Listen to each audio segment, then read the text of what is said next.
Hello everyone, welcome to my YouTube channel. Kembali di currency sesi menjelang sesi US, ada di pertengahan sesi London kali ini untuk gold luar biasa moving up from this area 2379 ke higher-nya sampai di kisaran 2417, kemudian kembali lagi ke harga awal di kisaran ini. Pertanyaannya kenapa juga dia naik kemudian turun lagi, kan gitu ya. Oke, simpelnya. Tapi karena kita di sini pakai AI, sekali lagi saya katakan AI ini sedikit membantu. Cukup ya, bukan sedikit, cukup banyak membantu. Artinya selama masih berada di atas harga buy-nya ini, maka potensi naiknya akan terus terjadi di XAU. Tapi kalau sudah break di harga ini, maka mungkin akan menjadi satu pergantian tren. Oleh karena itu kita opsi ke depan adalah hanya opsi untuk bisa buying saja di goldnya selama dia tidak break di harga 2324. Oke, kemudian kita lihat di time frame yang lebih kecil. Kita kalau mau di M5 pun kalau mau buy di mana? Kalau mau buy ya di harga atas ini, di kisaran di atas ini di harga candlestick break daripada Bollinger Band itu adalah harga yang pas untuk bisa dilakukan opsi buy. Oke. So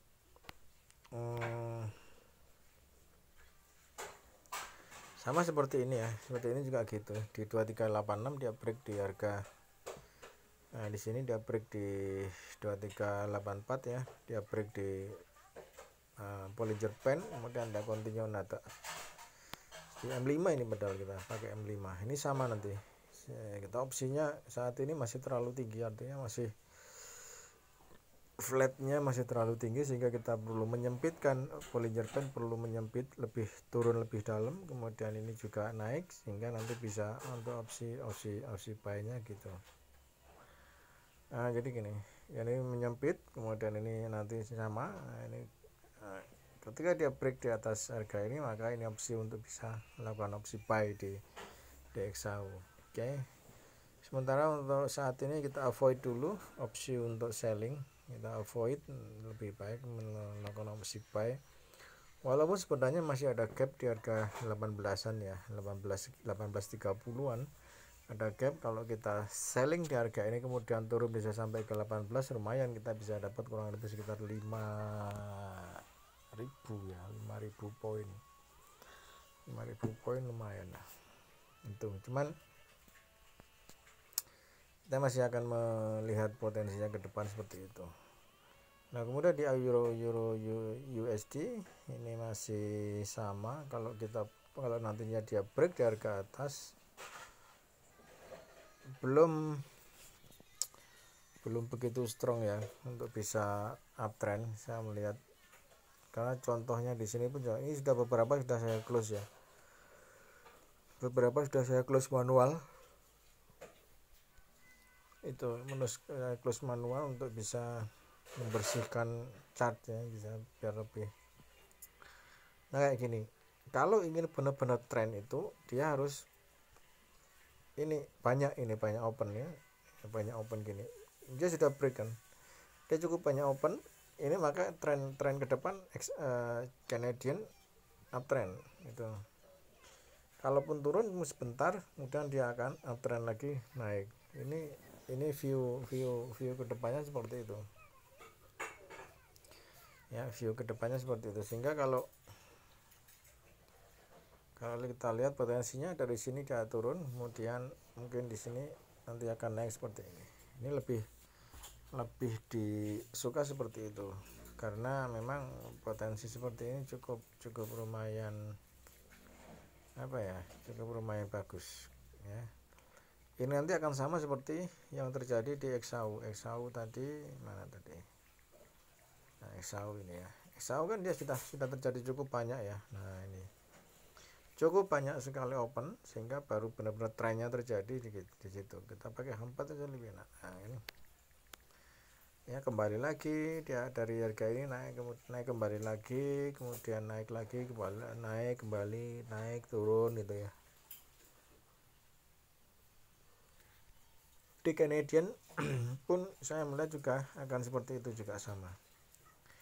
Nah ini dia ya, naik turun kemudian naik lagi.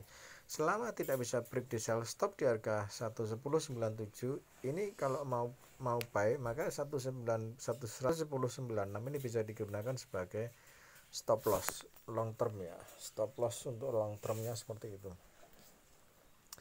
Dan kalau nanti ini pair ini naik cukup tinggi, ini nanti akan otomatis akan naik juga, akan mengikuti sell stopnya, ini akan sedikit berubah, akan bisa merubah arah sell stopnya gitu. Jadi ini long termnya seperti itu. Oke. Kemudian di euro yen tadi sudah saya hapus ya. Nah ini tadi ada opsinya tadi sudah saya hapus, cukup banyak di euro yennya sudah saya hapus, sehingga sepertinya sudah saya hapus. Kita lihat dulu di record nih. Nah ini ya, sudah saya hapus banyak sekali ya euro banyak sekali. Yang terakhir adalah selling atau buying, kita lihat. Nah yang terakhir adalah selling ya, dia masih selling yang terakhir, ini dia. Jadi nah ini dia masih terakhir, opsinya adalah selling di harga ini, sehingga kenapa ada opsi ini aku lakukan opsi buy itu loh ya, karena lumayan kan 500 ini ya, karena opsi terakhirnya dia selling gitu loh. Toh pun stop lossnya kan cuma 20 poin minusnya.